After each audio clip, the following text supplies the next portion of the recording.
కాశ్యపాన్వయ సంజాతం శరణ్యార్యపదాశ్రితం వైరాగ్యజలధిం వందే రంగరామానుజం మునిం వందే వేదాంతకర్పూరచామీకరకరండకం రామానుజార్యమార్యాణాం చూడామణిమహర్నిశం శ్రీవిష్ణుచిత్తకులనందనకల్పవల్లీం శ్రీరంగరాజహరిచन्दనయోగదృశ్యాం సాక్షాత్ క్షమాం కరుణయా కమలామివాన్యాం గోదామనన్యసరిణః శరణం ప్రపద్యే శ్రీరంగభోగిశయనోపరిజాతనిద్రం నీలాకృతిర్నిఖిలపాలనజాగరూకం శ్రీరామచంద్రకులదైవతమంజనాభం శ్రీరంగనాయకమహం ప్రణమామి నిత్యం. అందరికీ దాసోహం. ధనుర్మాసంలో 6వ రోజుకి చేరుకున్నాం. పరంపదంలో ఉండే స్వామిని, పాలకడల స్వామిని, అంతర్యామిని, విభవావతారాలుగా వచ్చిన మూర్తిని, అర్చామూర్తిని 5 పాసురాల్లో మన గోదాదేవి కీర్తించింది. మనకి ఫలాన్నిచ్చేవాడు నారాయణుడే అని చెప్పింది. పాలకడల్లో ఉండే స్వామిని కీర్తించండి అని చేయవలసినవి చేయకూడనివి చెప్పింది. పరమాత్మని మనం అనుభవించడానికి, పరమాత్మ దగ్గరికి చేరడానికి మనకు సహకరించిన వారందరికీ కూడా మనం చేసే గుణ అనుభవం వలన సమృద్ధి కలుగుతుంది, లోకమంతా క్షేమంగా ఉంటుంది అని చెప్పింది 3వ పాసురంలో.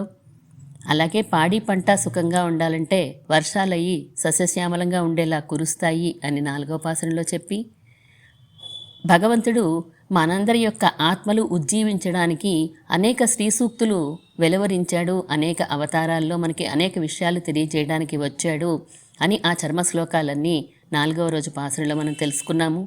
ఆచార్యుల శ్రీ సూక్తుల వలె పరమాత్మ శ్రీ సూక్తులు కూడా ఎన్నో అంతకుముందే చెప్పాడు. కానీ దిద్దుబాటు అవని వాళ్ళని మళ్ళీ దిద్దుబాటు చేయడం కోసంగా, మంచి మార్గాన్ని చూపించడం కోసంగా మనందరి కోసం తర్వాత మళ్ళీ ఆచార్యుని పంపించాడు శ్రీరంగనాథుడు ఈ లోకంలోకి.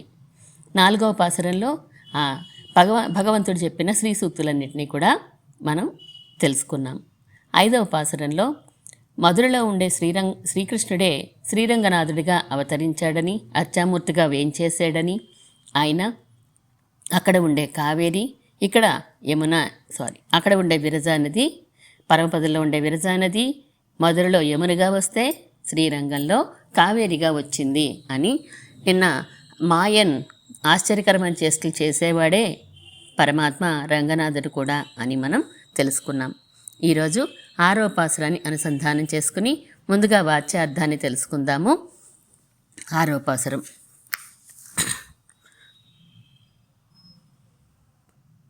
புள்ளும் சிலம்பினகான் புள்ளரையின் கோயிலில் வெள்ளை விழிசங்கின் பேரரவங் கேட்டிலையோ பிள்ளாய் சுந்திராய் பேமுலை நஞ்சுண்டு கள்ளச்சகடங்கலக்கழிய காலோச்சி வெள்ளத்தருவில் துயில மறந்த வித்தினை உள்ளத்து கொண்டு முனிவர்களும் யோகிகளும் மெல்ல எழுந்து அரியன்ன பேரரவம் உள்ளம் புகுந்து కుళిరిందేలోరెంబావాయ్. ఈరోజు నుంచి 6వ పాసురం నుంచి 15వ పాసురం వరకు కూడా 10 మంది గోపికలను నిద్రలేపుతున్నారు మన గోదానాచ్యార్ గోష్ఠి అంతా కూడా. వచ్చినదానా పిళ్ళాయ్ అని పిలుస్తోంది కదా. వచ్చినదానా పక్షులు అరుస్తున్నాయి. గరుడు వాహనంగా కలిగిన ఆ సర్వేశ్వరుడు యొక్క కోవెల్లో, ఆలయంలో తెల్లని శంఖాలు ఊదుతున్నారు. నీకు ఆ ధ్వని వినిపించలేదా? పోతన యొక్క పాలను త్రాగి ఆమెను సంహరించినవాడు, బండి రూపంలో వచ్చిన రాక్షసుణ్ణి కాలితో తని సంహరించినవాడు, సముద్రంలో శేషశయ్యపై యోగనిద్రలో ఉన్నవాడు ఆ స్వామే జగత్తంతటికి కూడా కారణమైన సర్వేశ్వరుని మనసులో ధ్యానిస్తూ మెల్లగా లేస్తున్నారు. ఎవరు లేస్తున్నారు? యోగులు, మునులు కూడా హరి హరి అంటూ మేల్కొల్పుకుంటున్నారు. ఆ గొప్ప ధ్వని మా మనసుల్లో ప్రవేశించింది. ఆ ధ్వని మమ్మల్ని నిద్రలేపింది. కావున నీవు కూడా నిద్రలేచి రావమ్మా అని ఇంకా బయటికి రాకుండా లోపలే ఉన్నటువంటి గోపికని, ఈరోజు మొట్టమొదటి గోపికని మన గోదాదేవి మేల్కొలుపుతున్నారు. శ్రీరంగనాథుడు రంగరాజు అని మనం చెప్పుకున్నాం. 106 దివ్య దేశాల పెరుమాళ్ళకి కూడా, లేదా 108 అనుకున్నా, అందరికీ కూడా మూలమూర్తి ఈ స్వామే. మూల క్షేత్రము శ్రీరంగమే, భూలోక వైకుంఠమే శ్రీరంగము అని మనం చెప్పుకున్నాం. ఈ రంగరాజుకి మరి మేల్కొల్పులు ఉంటాయి కదండి. వందిమాగదుల్ని పెట్టుకొని డబ్బులు ఇచ్చి మరీ లేపడానికి మనుషులు పెట్టుకునేవారు రాజులందరూ కూడా. మనం లేచినట్టు కాదు కదా వాళ్ళు లేవడం అనేది.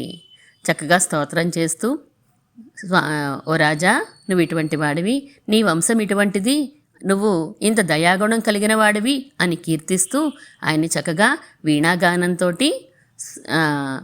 పాటలతోటి నిద్రలేపేవారు. చాలా సుమధురంగా పాడుతూ నిద్రలేపేవారు. రంగరాజు కాబట్టి శ్రీరంగంలో కూడా ఇప్పటికీ మనం ఆ విశ్వరూప సేవని సేవించుకుంటాం. ఉదయం కావేరీ నదికి బంగారు బిందెతోటి లేదా వెండి బిందెతోటి వెళ్ళి, ఏనుగు మీద వెళ్ళి స్వామి ఆ కావేరీ తీర్థాన్ని తీసుకుని ఇక్కడికి రావడము, ఆ ఏనుగు లోపల దాకా వస్తుంది, రంగా అని లేపుతుంది. అలా మంగళకరమైనటువంటి దృశ్యాలనే కదా పరమాత్మ లేవగానే చూడాలి. దానికి వృషభము, అశ్వము, ఇవన్నీ కూడా మంగళకరమైన ద్రవ్యాలన్నిటితోటి పరమాత్మ దర్శనం మనకి లభిస్తుంది. వీణాగానాన్ని వాయిస్తూ ఉండగా మనం ఆ సేవని సేవించుకోవడానికి పరుగులు పెట్టి మరీ వెళ్తూ ఉంటాం. సుప్రభాత సేవ, విశ్వరూప సేవ అనే దానికి మనం పరిగెడుతూ ఉంటాం. ఆ శ్రీరంగంలో పడుకుని ఉన్నటువంటి రాజాది రాజు, ఆయనే పరంపద వాసుడు అని చెప్పి ఆయనకి మేల్కొలుపు పాడారు మహానుభావులైనటువంటి ఆళ్వార్లు. 10 మంది ఆళ్వార్ల చేత కీర్తించబడిన పెరుమాళ్ళు రంగనాథుడు. పదన్మర్గళ్ పాడియ పెరుమాళ్ అని అంటారు. ఆ 10 మందిలో రంగనాథుని తప్ప ఇంకొకరిని కీర్తించిన వారు తొండరెడ్డిపొడి ఆళ్వార్ అని మనకి తెలుసు. ఆయన పరమ భాగవతోత్తములు, జ్ఞానము మొదలైన గుణాలన్నీ పూర్తిగా కలిగినటువంటి ఆయన మన రంగనాథుణ్ణి కీర్తిస్తారు. తిరుపళ్ళి ఎజుచ్చి, తిరు అంటే మంగళకరమైనటువంటిది, పళ్ళి అంటే పడక, ఎజుచ్చి లేవవలసింది, మేలుకొలుపు. స్వామి, నువ్వు పడక నుంచి లేచి వచ్చి మమ్ము అనుగ్రహించవలసింది అని చెప్పి కీర్తిస్తున్నారు. తిరుపళ్ళి అనే ప్రబంధము, తిరుప్పావై. మనం ఈ 2 ప్రబంధాలు ధనుర్మాసంలో కూడా అనుసంధానం చేసుకునే ప్రబంధాలు కదా. ఇందులో పాసురాల్లో స్వామి రంగనాథుడిని మేలుకొలుపుతున్నారు. 5వ పాసురాన్ని మనం చూద్దాం.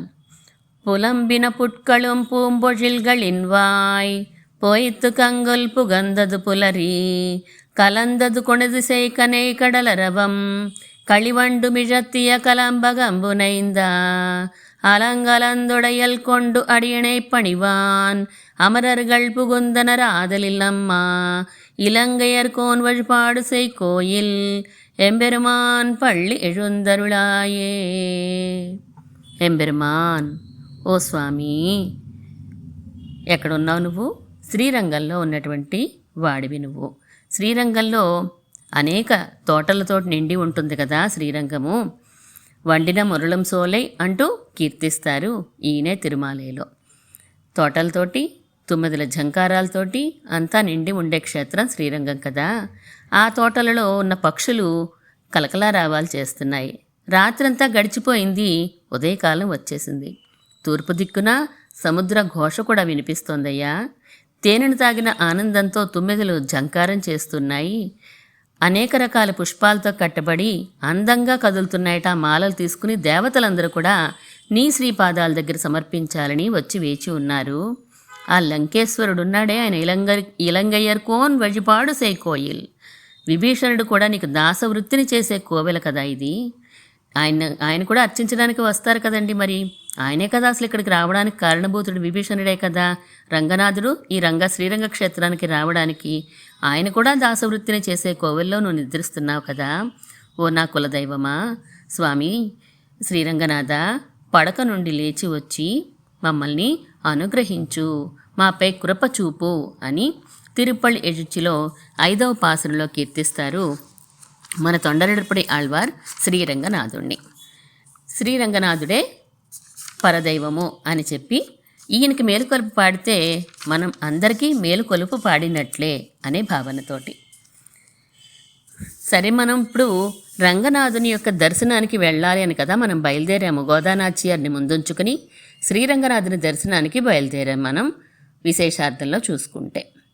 రంగనాథుని దర్శనానికి వెళ్ళేటప్పుడు వెళ్ళిపోవచ్చు కదా డైరెక్ట్గా మనం. వాళ్ళని మేలుకొలిపి మనం వెళ్లాల్సిన అవసరం ఏముంది గనక, మనకి వెళ్ళాలనిపించింది అంతే, వెంటనే వెళ్ళిపోతాం కాదట. అలా వెళ్ళకూడదు. పెద్దల దగ్గరికైనా, ఆచార్యుల దగ్గరికైనా, లేదా పెరుమాళ్ళ దగ్గరికైనా ఎలా వెళ్ళాలి అంటే పురుషకార సహితంగా మనం వెళ్ళాలి. అంటే తోటి భాగవతులతో కలిసి మనం వెళ్ళి సేవించాలి. ఇంతకుముందు కూడా ఆ విషయం మనం చెప్పుకున్నాం. భాగవత పురుషకారం ఆచార్య పురస్సరంగానే మనం పరమాత్మని దర్శించాలి.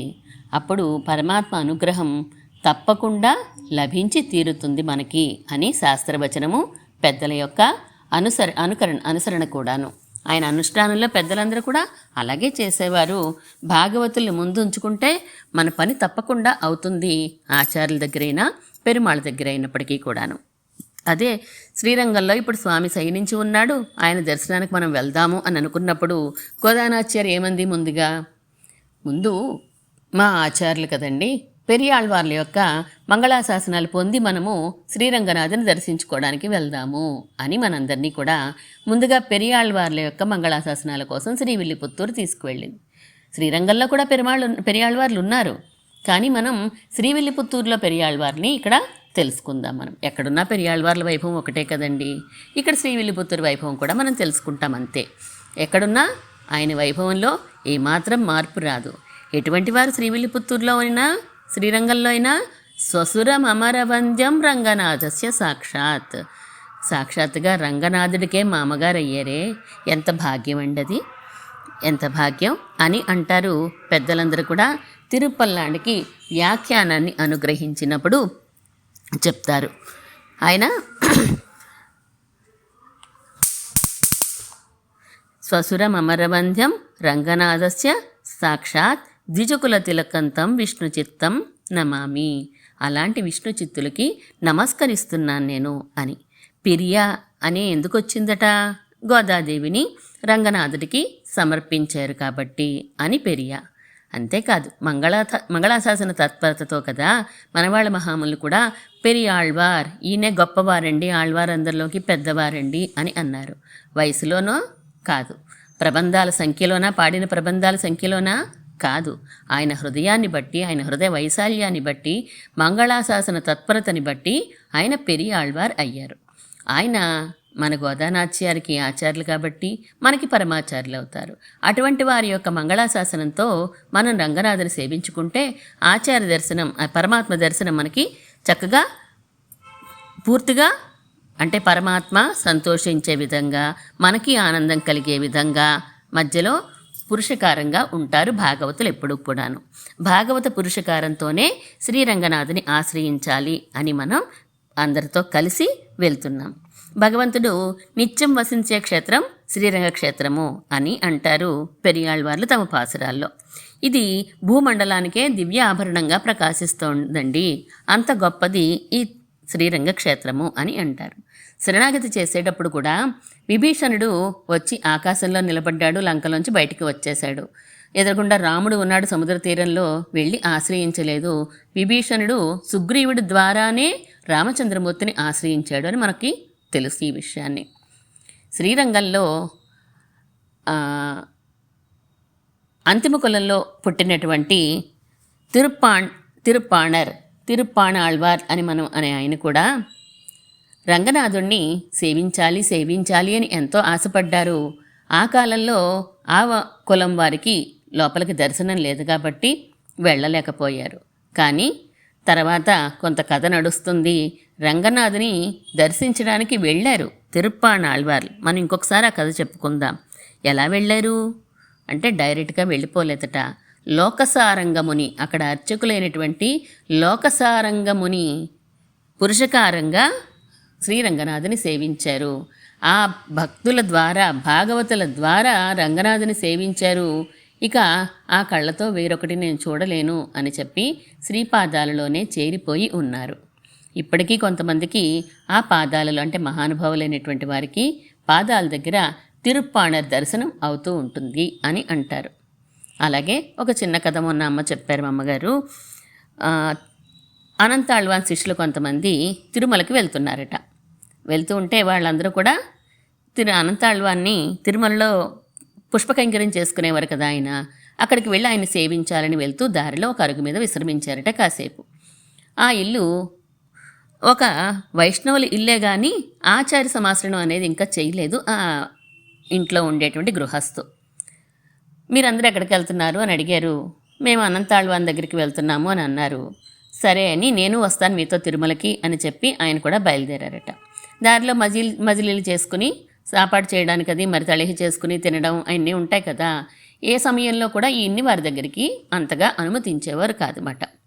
ఆ రోజుల్లో మరి ఇంకొంచెం నిష్టలు ఎక్కువగానే ఉండేవి కదండి. ఆయన సమాశ్రయణాలు అవ్వలేదు, ఇంకా పరమాత్మని ఆశ్రయించిన వారు కాదు అనే ఉద్దేశంతో కొంచెం దూరంగా పెట్టేసరికి ఈయన ఆ గోష్ఠి వారిని అడిగేవారట, నన్ను కూడా ఆచార్యుల్ని ఆశ్రయించేలా చెయ్యండి, ఆచార్యులను ఆశ్రయించేలా చెయ్యండి అని ఎన్నిసార్లు అడిగినా వీరేం మాట్లాడేవారు కాదట ఈ గోష్ఠి వారందరూ కూడా. సరే తిరుమల చేరిపోయారు. అనంతాళ్వాన్ సన్నిధికి వెళ్ళారు. అందరూ సేవించుకున్నారు, ఈయన సేవించుకున్నారు. ఆ తర్వాత పక్కన ఉన్న వాళ్ళని అడుగుతున్నారు, నన్ను అనంతాళ్వాన్ దగ్గరికి చేర్చండి, ఆయన సమాశ్రయణాలు చేయించండి, నన్ను అనుగ్రహించండి అని అడుగుతున్నారు. వాళ్ళు సరిగా మాట వినకపోతే ఏంటి ఇక్కడ ఏవో మాట్లాడుకుంటున్నారు అని అనంతాళ్వాన్ అడిగారట. ఏంటండి జరుగుతోంది, ఆయన ఏమడుగుతున్నారు, మీరేం చెప్తున్నారు అంటే, ఇలా మిమ్మల్ని ఆశ్రయించాలి అని అనుకుంటున్నారు అని చెప్తారు. అలా ఆచార్యుల్ని ఆశ్రయించేటప్పుడు కూడా పురుషకారం తప్పకుండా ఉండాలి. అనంతాళ్వాన్ అలాగే అనుగ్రహించి ఆయనతో చెప్తారట, మీకు ఆచార్య సమాశ్రయం అయితే దొరుకుతుంది, కానీ మీ సంపద అంతా పోతుంది. మీరు ఇప్పుడు ఎంతో సంపదతో ఉన్నారు, ఆ సంపద అంతా పోతుంది, కానీ నేను పొందే లోకాలు మీకు వస్తాయి అని దానికి సిద్ధమైతే రండి అని చెప్పారట. అయ్యో నా డబ్బంతా పోతుంది, నేనెందుకు వెళ్తాను ఆచార్యుల దగ్గరికి, అమ్మో అక్కర్లేదు అని అనుకోలేదు ఆయన. ఇంటికి వచ్చారు, దాన ధర్మాలన్నీ చేసేశారు, తల్లిదండ్రులకి తన బాధ్యతగా వాళ్ళకి లోటు లేకుండా చూశారు, తమ విధులన్నీ నెరవేర్చారు. అలాగే అనంతాళ్వాన్ దగ్గరికి చేరారు. ఏమండి అంటే, స్వామి నేను అందుకే సిద్ధపడి వచ్చాను, మరి మీ డబ్బంతా పోయింది కదా అన్నారు. పోతే మాత్రం మీరు ఇంకో మాట చెప్పారు కదా, మీరు పొందే లోకాలు నాకు వస్తాయని చెప్పారు కదా, నాకు అది చాలు అని చెప్పి పూర్తి విశ్వాసంతో అనంతాళ్వాన్ని ఆశ్రయించారు. అలా ఆ భాగవత పురస్సరంగా మనము పెద్దలనైనా పరమాత్మనైనా సేవించాలి. శ్రీరంగనాథుణ్ణి తిరుప్పాణాళ్వారు కూడా అలాగే సేవించారు. పుళ్ళుం సిలంబెనగాన్ అని, పుళ్ళంటే పక్షి కదా, పక్షి అంటే ఆచార్యులు అని చెప్పి స్వాపదేశంలో మనం చెప్పుకుంటూ ఉంటాం. రంగనాథుడు మనకి దర్శనం ఇచ్చింది కూడా ఇప్పుడు ఒక పక్షి వల్లనే కదా, చిలుక వల్లనే మనకి ఆయన లభించాడు. తిరిగి సత్యలోకంలోంచి వచ్చాడు, అయోధ్య వరకు స్వామి వేయించేశాడు, అయోధ్య నుంచి శ్రీరంగానికి కూడా వచ్చాడు. కానీ కాలక్రమంలో తుఫాన్లు, ఇసుక తుఫాన్లో వరదలో వస్తూ ఉంటాయి కదా, వస్తూ ఉన్నప్పుడు ఆ ఆలయం ఇసుకతోటి కప్పబడిపోయింది. కొన్ని యుగాల తర్వాత ఒక చోళరాజు వేటకు వెళ్ళి విశ్రాంతి తీసుకోవడం కోసంగా ఇసుక దిబ్బ మీద పడుకుని ఉన్నాడట. పడుకుని ఉంటే ఎక్కడైతే ఈ విమానం ఇసుకలో కూరిపోయిందో, కప్పబడిపోయిందో అక్కడ విశ్రాంతి తీసుకుంటూ ఉంటే ఒక చిలుక వచ్చి ఒక చెట్టు మీద వాలి ఈ శ్లోకాన్ని చెప్పిందట. కావేరీ విరజాసేయం వైకుంఠం రంగమందిరం సవాసుదేవో రంగే సహా ప్రత్యక్షం పరమం పదం విమానం ప్రణవాకారం వేదరూపం మహాద్భుతం శ్రీరంగ సాయి భగవాన్ ప్రణవార్ధ ప్రకాశక అని పాడింది. ఆశ్చర్యపోతాడు ఆ చోళరాజు. ఆ వేటలో విశ్రాంతి తీసుకుంటున్న చోళరాజు ఆశ్చర్యపోతాడు. ఇంటికి వెళ్ళాక కూడా రంగనాథుడు కల్లో కనిపించి అదే ఆదేశిస్తాడు. మళ్ళీ వస్తే నేను ఇక్కడున్నాను అని చెప్పి ఆయన చెప్తాడు. మళ్ళీ వచ్చి ఆ ఇసుక దిబ్బలు ఇసుకంతా తొలగించి ఆ రంగ విమానంతో సైతంగా పరమాత్మని బయటికి తీసుకువచ్చి చిలక చేసిన ఉపకారాన్ని స్మరిస్తూ కిళి మండపం అనే ఒక మండపాన్ని కూడా కడతాడు, ఏర్పాటు చేస్తాడు ఈ చోళరాజు. ఈ కిళి మండపాన్ని కట్టించాడు. కిళి వలన ఇది బయటికి వచ్చింది. ఈ చోళరాజుకి కిళి చోళుడు అనే పేరు కూడా వచ్చింది. కాలక్రమేణా అనేక మార్పులు చెందుతూ వచ్చింది ఆలయం. ఇక ఇసుక తుఫాన్లు వచ్చినా కూడా ఆలయానికి ఏ విధమైనటువంటి ఇబ్బంది ఉండకూడదు అనే ఉద్దేశంతో ఈసారి కిళిచోళుడు కొంచెం ఎత్తుగా 8 మెట్లు పైన ఎత్తుగా కట్టిస్తాడు శ్రీరంగ గర్భాలయాన్ని. ఇంతకు ముందైతే మామూలుగా నేలబారికే ఉండేది. ఇప్పుడు తుఫాన్లు కానీ ఏ ఇతరమైనటువంటి ఆపదల వలన పరమాత్మకి ఏమి జరగకూడదని కొంచెం ఎత్తులో కట్టించి వరదల వలన తుఫాన్ల వల్ల భయం లేకుండా చేస్తాడు. అందువలన కిళి వలన ఈ ఒక పక్షి వలనే బయటికి వచ్చినటువంటి పెరుమాళ్ళు మన శ్రీరంగనాథుడు. ఒక చిలక వలనే మళ్ళీ మనం తిరిగి పొందగలిగాం. ఆ పక్షి మాట్లాడింది కాబట్టే, కలకలారావం చేసింది కాబట్టే ఆ చోళరాజు విని మళ్ళీ ఉద్ధరించినటువంటి కోవెల శ్రీరంగ సన్నిధి. పుళ్ళరయన్ కోయిల్, పుళ్ళరయన్ కోయిల్. పుళ్ళంటే పక్షి, అరయన్ అంటే రాజు అయినటువంటి వాడు. ఆ పక్షికి రాజు ఎవరు అంటే పక్షిరాజు గరుత్మంతుడు పక్షులందరికీ. అలాగే ఆ గరుత్మంతుడికి రాజు మన శ్రీరంగనాథుడు. అలాంటి శ్రీరంగనాథుడు వేంచేసి ఉండే సన్నిధి మన శ్రీరంగం సన్నిధి. శ్రీరంగంలో పెరియ తిరువడి అని చెప్పుకుంటాం మనం. మామూలుగానే గరుడాళ్ళ వారికి పెరియ తిరువడి అని పేరు. శ్రీరంగంలో గరుడాళ్ళ వారికి ఆ పెరియ అనే విశేషణం చాలా చక్కగా సరిపోతుంది. అన్ని అడుగుల ఎత్తులో ఉంటాడు స్వామి. వస్త్రం కట్టాలంటే ఎన్ని మీటర్లు ఉండాలండి? ఆ వేద స్వరూపి అయినటువంటి ఆయన 2 చేతులు ఎదురుకు పెట్టి అదిగో ఎదురుకుండా ఉన్నాడు చూడండి స్వామి. ఆయన్ని ఆశ్రయించండి. ఆయన ఎవరు అంటే ప్రణవార్థ ప్రకాశక. వేదంలో చెప్పబడిన స్వామి ఆయనే, ఓంకారంలో చెప్పబడిన స్వామి ఆయనే అని మనకి చూపిస్తూ ఉంటాడు. ఉత్సవాల్లో తన 2 చేతుల్లో స్వామి శ్రీపాదాలని ధరించి ఈయనే మనకి పరాత్పరుడు అని చూపిస్తూ ఉంటాడు. పాలకడల నుండి శ్రీరంగనాథుడిని తన రెక్కలపై పైకి తీసుకువచ్చిందే మన గరుడ ఆళ్వారు కదా. అలాంటి గరుడ ఆళ్వారితో సమానంగా శ్రీవిల్లిపుత్తూరులో ఆండాళ్ళు, రంగమన్నారు, గరుడాళ్వారు ముగ్గురు ఒకే పీఠం మీద వేయించేసి ఉంటారు. శ్రీవిల్లిపుత్తూరే మన గోదాదేవికైనా అలాగే పెరియాళ్వార్లకి పుట్టిన స్థలం కదా.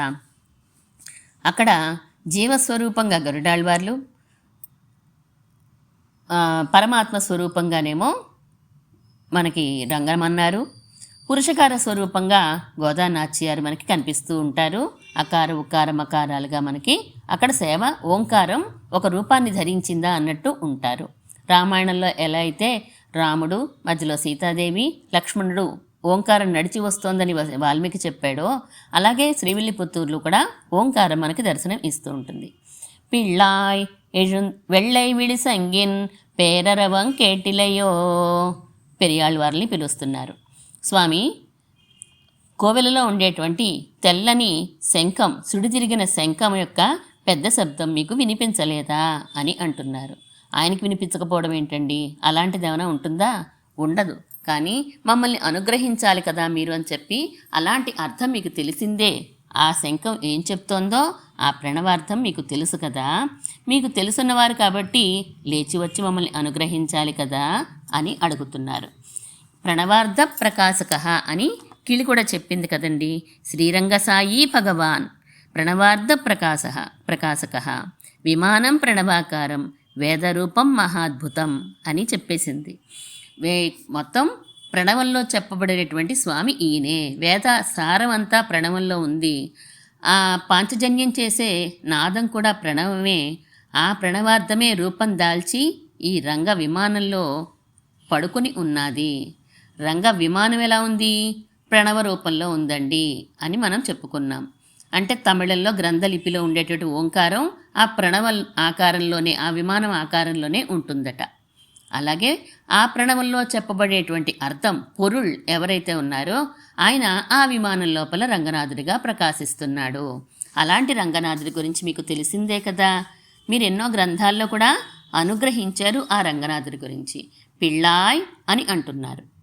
పిళ్ళాయ్ అంటే చిన్నపిల్లవాడా అని అర్థం. మనకి పిల్లలకి కల్మషం తెలియనటువంటి వారు కదా వాళ్ళు. కల్మషం తెలియనప్పుడు చిన్న చిన్న వాటికి కూడా వాళ్ళు ఆనందపడిపోతూ ఉంటారు. ఎలా ఉంటారు అంటే మన పెరియాళ్వార్లకి ఇక్కడ చిన్నపిల్లవాడా అని అంటున్నారు. అలా సంబోధిస్తోంది. పేరులో పెరియాళ్వారు, సంబోధనలో పిళ్ళాయ్ అని చిన్నపిల్లవాని ప్రవర్తన వలె ఉన్నది అని. ఆయనకేమో మధుర సభలో పరతత్వాన్ని చాటినందుకు శుల్కం వచ్చింది. అయినా ఆ శుల్కం పక్కన పెట్టేస్తే నారాయణుడే పరాత్పరుడు అని చెప్పినందుకు ఆయన చాలా ఆనందపడ్డాడు రాజుగారు. ఏనుగు మీద ఎక్కించి ఊరేగింపు చేస్తున్నాడు పెరియాళ్వార్లకి. ఆ ఊరేగుతున్న పెరియాళ్వార్లని చాలా సంతోషంతో చూడడానికి వేయించేశాడు గరుడాళ్వారి మీద శ్రీదేవి భూదేవితో కలిసి స్వామి. ఆయన్ని చూడగానే, ఆహా వచ్చావా, నాకు మోక్షం ఇవ్వచ్చు కదా అని అడగలేదు పెరియాళ్వార్లు ఏమీని. ఏమన్నారు, అయ్యో అయ్యయ్యో స్వామి, ఇంతమంది జనం ఉంటే వీరి మధ్యలోకి నువ్వు ఎలా ధైర్యంగా వచ్చేసావయ్యా, అసలు నీకు దిష్టి తగలదు, ఏమైనా అయితే ఎలాగా, అసలు నువ్వు 1000 కోట్ల సంవత్సరాలు 100 కోట్ల సంవత్సరాలు ఎన్నో సంవత్సరాలు నువ్వు చల్లగా ఉండాలయ్యా అని గాబరా పడిపోయారు. పెరుమాళకి ఏదైనా ఒక ఆపద వస్తుందేమో అనే కంగారు ఆయనకి. అలాంటి పిళ్ళాయ్, చిన్నపిల్లల వంటి స్వభావం కలిగినటువంటి ఓ స్వామి అని అంటున్నారు. ఆయన కూడా చేసింది మాలలు కట్టడమే కదండి. ఆయన శాస్త్రాలన్నీ చదువుకోకపోయినా పెద్దల నుంచి వచ్చినటువంటి విషయాలన్నీ తెలుసు. తర్వాత పరమాత్మ అనుగ్రహంతో శాస్త్రాలన్నీ కూడా ఆయనకి అవగతం అయినాయి. ఆయన చూసినప్పుడు అనుకున్నారట, మాలాకారుడి వలె నేను కూడా కైంకర్యం చేస్తే బాగుంటుంది అని చెప్పి. ప్రసాద పరమావునాథో మమ గేహముపాగతో ధన్యోహం అర్చయిష్యామి ఇచ్చామి మాల్యోపజీవన అని చెప్పి అన్నారు. ఎలా అయితే మాలాకారుడు చక్కగా పెరుమాళ్ళు ఆనందించేలా మాలలు కట్టి సమర్పించి కైంకర్యం చేసుకున్నాడో, నేను కూడా అలాగే నా జీవితాన్ని గడుపుతాను అని అనుకుని తోటల్ని పెంచి పుష్పాలు పెంచి అవన్నీ కూడా మాలలు కట్టి ఇచ్చేవారు. మరి అలాంటి తోటల్లో పక్షులు ఉంటాయి కదండి. పెరియాళ్వార్లు పరమపదంలో వేయించేసి ఉన్నా మీరు కట్టినటువంటి మీరు పెంచినటువంటి తోటల్లో ఉన్న ఆ పక్షులన్నీ కూడా కిలకిలారావాలు చేస్తున్నాయి స్వామి అని కూడా మనం అర్థం చెప్పుకోవచ్చు ఇక్కడ. అలాంటి ఓ స్వామి ఏషుందిరాయ్ మేల్కొనండి పేములైనంజుండు. పెరియాళ్వార్లకి శ్రీకృష్ణ పరమాత్మ అంటే చాలా ఇష్టం. కృష్ణుడు వేరు, రంగనాథుడు వేరు ఆయన అని ఎప్పుడు అనుకోలేదు. ఎవరైతే కృష్ణ పరమాత్మగా వచ్చాడో, ఆ పోతన యొక్క పిశాచి యొక్క పాలు స్వీకరించాడో, విషస్తన్యాన్ని తాగాడో, ఆయనే శ్రీరంగనాథుడిగా ఉన్నాడు అని చెప్తారు. అంజుందరవే అంటుంది యశోద అంటుంది కదా,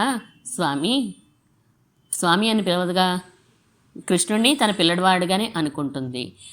నువ్వు ఆ పోతన పాలు తాగావు, విషపాలు తాగావు, అయ్యో నీకేమవుతుందో నేను చాలా గాబరా పడిపోయి వెంటనే నీకు పాలు ఇవ్వాలి అని అనుకున్నాను. ఆ విషయానికి విరుడుగా నా పాలు ఇవ్వాలి అని అనుకున్నాను నేను. చుట్టుపక్కల ఉన్న వాళ్ళందరూ ఏమన్నారో తెలుసా, అదిగో అసలే విషపాలు తాగాడు ఆ పిల్లాడు, నువ్వు కూడా పాలిస్తే నీకేమైనా అవుతుంది, ఇవ్వకు అని అన్నారు. కానీ నేను ఆగలేదు కదా. నీ మంచి కోరి నాకేదైనా పర్వాలేదు అని అనుకుని నీకు పాలిచ్చిన దాన్ని కదా, ఈరోజు నా మాట వినవు అని అంటారు. యశోదాభావంలో ఎవరు చెప్పారు ఈ పాసురాలు? పెరియాళ్వార్లే పాడారు. ఒక స్త్రీగా తల్లి భావన పొందడం పెద్ద కష్టమేం కాదు, అది సహజ స్వభావమైనటువంటిది. కానీ తల్లి భావాన్ని తన మీద ఆరోపించుకొని యశోదాభావనతోటి కృష్ణ పరమాత్మ గురించి నీకు అలంకరిస్తానురా, నీకు స్నానం చేయిస్తానురా, నీకు బువ్వ పెడతానురా, నీకు మురళి ఇస్తానురా అని చెప్పి ఇంత చక్కగా ఒక స్త్రీ కంటే కూడా అందమైనటువంటి భావనలతోటి ఆయన పెరియాళ్వార్లు పాసురాలు పాడారు. శ్రీరంగనాథుడు శ్రీకృష్ణుడు ఒకరే అని చెప్పి పాడారు. ఆ పాసురాల్లో అనేక వృత్తాంతాలని కూడా కీర్తించారు మన పెరియాళ్వార్లు. ఆ కృష్ణ పరమాత్మే శ్రీరంగనాథుడు అని చెప్తూ, నమంతమర్గళ్వలిందు నలెందెన్నై పత్తుం పోదు అంజలం ఎన్నై కాక వేండం అరంగత్తరణై పళ్ళియానే. ఓ రంగవాస, యమభటులు మారురూపంలో దాల్చి వచ్చి నన్ను బలవంతంగా బంధించేసి తీసుకెళ్ళిపోతూ ఉంటే ఆ సమయంలో నన్ను రక్షింపవా అని అడుగుతారు. అలాగే నమంతమర్ పత్తి నలిందిట్టిందా అని ఆ యమభట్లు ఉంటారే, వాళ్ళు వచ్చేసి ఈ శరీరంతో నన్ను బాధిస్తూ ఉంటే గనక ఈ శరీరాన్ని తీసేసి కూడా బాధిస్తారు. ఆ లోకానికి తీసుకువెళ్ళి యాతనా శరీరం వచ్చేస్తుంది కదా, ఆ యాతనా శరీరం వచ్చేస్తే నేను నిన్ను స్మరించలేను కదయ్యా. ఆ వేళ కూడా నీ ఎన్నే కాక్క వేండం అరంగత్తరుణై పళ్ళియాణే. శ్రీరంగంలో ఆదిశేషువు మీద పవళించిన శ్రీరంగ సాయి, నన్ను ఆ సమయంలో కూడా రక్షించవలసింది నువ్వే సుమా. అప్పోదైక్కు ఇప్పోదే సొల్లువైతేన్ అరంగత్తరుణై పళ్ళియానే. మనం ఏం చేయాలో చెప్తున్నారు. అప్పటి కోసం నేను ఇప్పుడే నిన్ను శరణాగతి చేసేస్తున్నాను. నన్ను రక్షించవలసింది అంతిమ స్మృతి ఉంటుందని నమ్మకం ఏమీ లేదు. అంతిమ స్మృతి ఉన్నా లేకపోయినా కూడా ఆ రోజు కోసం నేను ఇప్పుడే నిన్ను శరణాగతి చేస్తున్నాను. నన్ను నువ్వు రక్షించి తీరాలి ఓ శ్రీరంగనాథ అని పరమాత్మని ప్రార్థిస్తారు. అంతేకాకుండా తమ పెరియాళ్వార్ తిరుమొഴി అనే దివ్య ప్రబంధంలో కూడా అనేక పాసురాల్లో కృష్ణ పరమాత్మ యొక్క చేష్టల్ని కీర్తిస్తారు. ఆ మద్ది చెట్ల రూపంలో యమనార్జునులు వచ్చారు కదా, అలా కోలియాపేటం అనే 7 గజాన్ని కూడా స్వామి సంహరించేశాడు. ప్రలంబడు, అలా కేసి వీళ్ళందరూ కూడా వచ్చారు. సెగడరయ్యం మల్లరయ్యం ముడయ్య విట్టోసై కేట్టాన్. శకటాసురుడు మాయాశకట రూపంలో ఆ బండి మీద ఆవేశించి ఉన్నప్పుడు ఒక కాలు సాచాడంతే స్వామి. అది సంధిబంధాలన్నీ నట్లన్నీ లూజ్ అయిపోయి ఊడిపోయి అది విరిగిపోయింది. పాపం స్వామి ఏమీ చేయలేదు. కాలు సాచుకోవడం తప్పేం కాదు కదా. ఆ శకటాసుర భంజన వృత్తాంతంలో వచ్చిన శబ్దాన్ని విన్నాను నేను. ఆ మల్లుర్ని చంపినప్పుడు వచ్చిన శబ్దాన్ని నేను విన్నాను అని చెప్పి ప్రత్యక్షంగా దర్శిస్తున్నారు పెరియాళ్వార్లు. ఆ అసుర వర్గాన్ని అంతటినీ కూడా చిన్నాభిన్నం చేసేసావు కదా, అలాగే అసురుల్ని నశింపచేస్తావు. భక్తులనైతే ఏం చేస్తావు? సూర్యమండలం ద్వారా నీ భక్తుల్ని పరమపదానికి తీసుకుని వెళ్ళిపోతావు. అప్పటి వరకు సర్వేశ్వరుడు ఎలా ఉంటాడు? ఉపాయంగా ఉంటాడు. అంటే మనల్ని పరమపదానికి చేర్చడానికి ఉపాయంగా ఉంటాడు. ఇప్పుడు తన నిత్య నిరతిశయ కైంకర్యాన్ని మనకి పరమపదంలో అనుగ్రహించే సమయంలో ఈ స్వామే, అప్పటి వరకు ఉన్న శ్రీరంగనాథుడే ఇప్పుడు పరమపదనాథుడిగా మనకి ఉపేయంగా ఉంటాడు. అలాంటి స్వామి ఇక్కడ సర్వేశ్వరుడే ఉపాయము, అక్కడ సర్వేశ్వరుడే ఉపేయంగా మనల్ని అనుగ్రహిస్తాడు అని చెప్తారు. ఇలా ఎన్నో పాసురాల్లో చెప్తారు కదా. శ్రీరంగనాథుడిని కృష్ణ పరమాత్మగా కీర్తిస్తారు పెరియాళ్వార్లు. అంతే. ఇంకా వెள்ளత్తరవిల్ తుయిలమరంద విత్తినయే. వెள்ளత్తరవిల్ అంటే తెల్లనటువంటి ఆదిశేషువు మీద హాయిగా పడుకుని ఉన్నటువంటి ఓ కారణభూతుడా అన్నారు. ఆ కారణభూతుడు ఎవరట? పయ్యరవినై పార్కడలుள் పళ్ళిక్కొల్కిన్న పరమమూర్తి అని కీర్తిస్తూ ఆదిశేషువు మీద శయనించి ఉండే స్వామివి నువ్వే అయ్యా. అరంగత్తరుణై పళ్ళియానే. ఆ పాల్కడలలో ఉన్న స్వామే ఇప్పుడు శ్రీరంగ క్షేత్రంలో పడుకుని ఉన్నాడు. ఈయన వేరు కాదు, ఇద్దరూ ఒక్కటే అని చెప్పి స్వామి అంటున్నారు. ఆ పాల్కడలలో ఏం చేస్తాడు స్వామి? ఎప్పుడూ యోగ నిద్రలో ఉండి ఎలా రక్షించాలి, భక్తుల్ని ఎలా రక్షించాలి అని చెప్పి బ్రహ్మాండాల్లో తాను సృష్టించిన వాళ్ళందరూ కూడా ఏ కష్టం పడకుండా ఉండాలంటే ఎలాగా అని ఆలోచిస్తూ ఉంటాడు. అదే పని శ్రీరంగ క్షేత్రంలో కూడా నువ్వు చేస్తున్నావు కదయ్యా, దీనికి తేడా ఏమీ లేదయ్యా అని అంటారు. అలాంటి వెள்ளత్తరవీలు తుగిలమంద విత్తినాయి కారణభూతుడైనటువంటి వాడివి నువ్వే. ఏం చేస్తావు? ప్రళయకాలంలో జీవులందరినీ కూడా నీ ఉదరంలో దాచుకుంటావు. నువ్వు దాచుకుని రక్షిస్తావు. రక్షించి ఆ తర్వాత వీళ్ళందరికీ కూడా కర్ణ కళేబరాలు ఇవ్వాలి అని నువ్వు అనుకుంటావు. అప్పుడు సృష్టి చేస్తావు కదా. నువ్వు కారణభూతుడు అయినటువంటి వాడివి కాబట్టి సృష్టి కూడా నీకే సాధ్యం అవుతుంది అని. అలాంటి స్వామే ఇప్పుడు యోగ నిద్రలో ఇక్కడ పడుకొని ఉన్నాడు. అరంగత్తరుణై పళ్ళియానే శ్రీరంగ క్షేత్రంలో సేవ సాయిస్తున్నాడు మనకి స్వామి అని పాసురాల్లో ఆయన కీర్తిస్తారు. శ్రీరంగనాథుణ్ణి, శ్రీరంగ క్షేత్రాన్ని కూడా కీర్తిస్తారు. ఒళ్ళత్తుకొండు ముని వరుగళం యోగిగళం. శ్రీరంగ క్షేత్రంలో కూడా మునులు యోగులు ఉన్నారండి. మునులు యోగులు ఎవరండి శ్రీరంగ క్షేత్రంలో ఉన్నవాళ్ళు అంటే నాదముని, యామున ముని, రామానుజముని, మనవాళ్ళ ముని, వీళ్ళందరూ మునులే కదండి. ఈ ఆచార్యులందరూ కూడా శ్రీరంగ క్షేత్రంలో ఉండి సంప్రదాయాన్ని వృద్ధి పొందించిన వారే కదా. శ్రీరంగనాథుని సౌందర్యానికైతేనేమి, గుణాలకైతేనేమి ఈడుపడిపోయినటువంటి వారు రంగనాథుని యొక్క గొప్పతనాన్ని, సంప్రదాయం యొక్క గొప్పతనాన్ని దశ దిశలా వ్యాపింపచేసినటువంటి వారు వీళ్ళందరూ కూడా. ముని అంటే ఎప్పుడు మననం చేస్తూ ఉండేవారు. ఏం మననం చేస్తారు? పరమాత్మ యొక్క నామాన్నో లేదా శ్రీరంగనాథుని యొక్క వైభవాన్నో, శ్రీరంగనాథుని యొక్క రూపాన్నో ఎప్పుడూ తమ మనస్సులో నిలుపుకొని ఉండేవారు యోగులు. ఎప్పుడూ స్వామి యొక్క నామాన్ని అనుసంధానం చేస్తూ కళ్యాణ గుణాల్ని పాడుకుంటూ ఉండేవారు మునులు అంటారు. ఇద్దరికీ పెద్ద తేడా ఏం లేదు. ఒకళ్ళు మనసులో ధ్యానిస్తే యోగులు అన్నారు, ఒకళ్ళు నోరారా కీర్తిస్తే మునులు అని అన్నారు. రెండూ కూడా ఎప్పుడు నడుస్తూనే ఉంటాయి. కొంతమందికి శ్రీరంగ క్షేత్రంలో అంతా కూడా అంటారు కదా, గృహ సమ్మార్జనమో అన్నట్టుగా ఆ కోవెలంతా శుభ్రం చేయడం, రకరకాల ముగ్గులు పెట్టడము, తోరణాలు కట్టడము, ఇలాంటి కైంకర్యం చేయడం ఇష్టంగా ఉంటుంది కొంతమందికి. కొంతమంది ఎప్పుడు ఏమనుకుంటారు, ఆ శ్రీరంగనాథుని యొక్క దివ్య ప్రబంధాలు, ఆ పాసురాలన్నీ పాడుకుంటూ కీర్తించుకుంటూ ఆయన యొక్క గుణగణాల్ని పరస్పరం బోధయంత అన్నట్లుగా ఒకరికి చెప్తూ, లేదా ఒకళ్ళు చెప్తుంటే వింటూ దీంట్లో ఆనందాన్ని పొందేవాళ్ళు కొంతమంది ఉంటారు. అలా యోగులు మునులు కూడా శ్రీరంగ క్షేత్రంలో ఉన్నారు. నాదమునులు ఆళ్వందారుల్ని కటాక్షించారు. నాకు ఒక మనవడు పుడతాడు అని చెప్పి రామానుజుల యొక్క విగ్రహాన్ని ఇచ్చి ముందుగానే నాదమునుల యొక్క కటాక్షం ఆళ్వందారుల మీద పడింది. ఆళ్వందారులు యామున ముని యొక్క కటాక్షము రామానుజముని మీద పడింది. కంచి క్షేత్రంలో ఉన్నప్పుడు కంచి సన్నిధిలో యాదవ ప్రకాశుల గోష్ఠిలో చూస్తారు రామానుజుల్ని యామున ముని. చూసినప్పుడు వీరు సంప్రదాయాన్ని వృద్ధి పొందించేవారు అవుతారు, అలా కటాక్షించవయ్యా వరదరాజా అని అక్కడ యామునముని యొక్క కటాక్షానికి పాత్రులైనటువంటి వారు రామానుజముని. ఆ రామానుజమునే జగదాచార్యునిగా అవడానికి యామునిముని యొక్క కటాక్షమే కారణం కదా. అలా చక్కగా మునులు యోగులు అందరూ వేంచేసి ఉంటారు శ్రీరంగంలో. యోగులు ఎవరండి? తిరుమడిసై ఆళ్వార్ ఇలాంటి వారు. వీరు ఎప్పుడు కూడా ధ్యానంలోనే ఉంటారు. ఆ ధ్యానంలోనే పెరుమాళ్ళని హృదయంలో నిలుపుకొని ఉంటారు. గరుడాళ్వార్లు కూడా గరుడాళ్వారు కాదు, పరమాత్మని మన దగ్గరికి తీసుకువచ్చేది ఎవరు అంటే ఈ గరుడాళ్వారే అని మనకి కీర్తిస్తారు పెరియాళ్వార్లు, అలాగే తొండరపడి ఆళ్వార్లు కూడాను. అలాంటి మునులు యోగులు ఉండేటువంటి శ్రీరంగ క్షేత్రము. మెళ్ళ ఎజందో అరియన్న పేరరవం. వాళ్ళందరూ ఎలా లెగుస్తారు మునులు యోగులు మనకి చూపిస్తోంది గోదాదేవి. మనం ఎలా లేవాలో చూపిస్తోంది.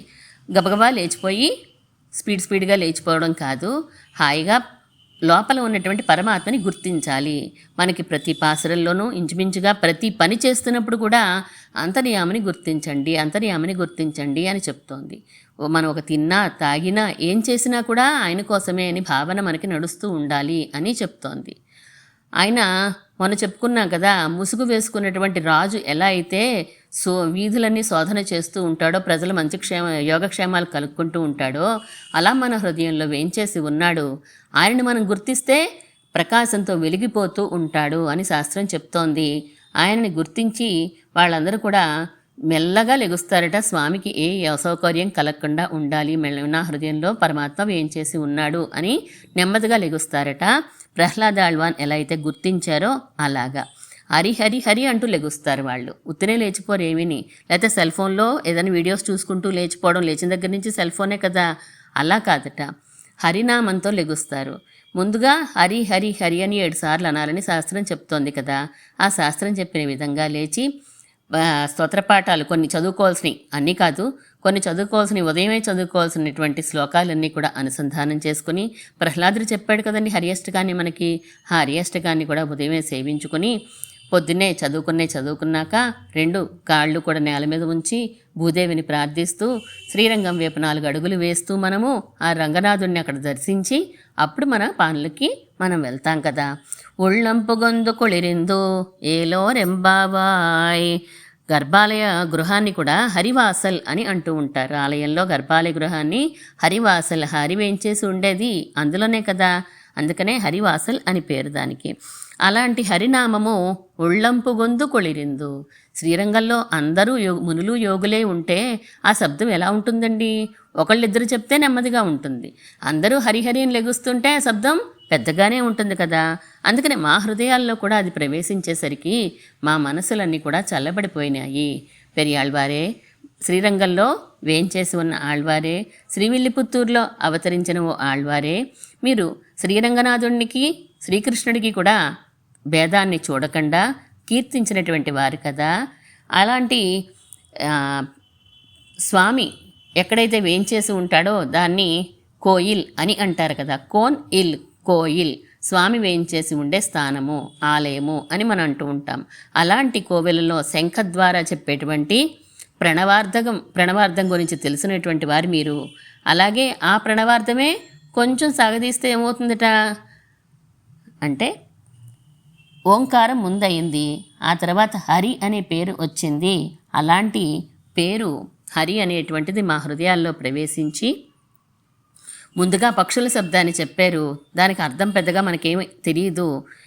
తర్వాత అదే శబ్దం ఓంకారం అని చెప్పారు. ఆ ఓంకారంలో చెప్పబడే అర్థమే ఈ హరి రూపంలో అంటే రంగనాథుడి రూపంలో వేంచేసి ఉన్నాడు ప్రణవాకార విమానంలో అని మనకి తెలియచేస్తున్నారు. ఇలాంటి పెరియాళ్వార్ల యొక్క అనుగ్రహం పొంది మనం శ్రీరంగ క్షేత్రానికి బయలుదేరదాము. రేపు ఇంకొక ఆళ్వార్లో ఆచార్యుల అనుగ్రహాన్ని పొంది మన ప్రయాణాన్ని ముందుకు సాగదిద్దాం.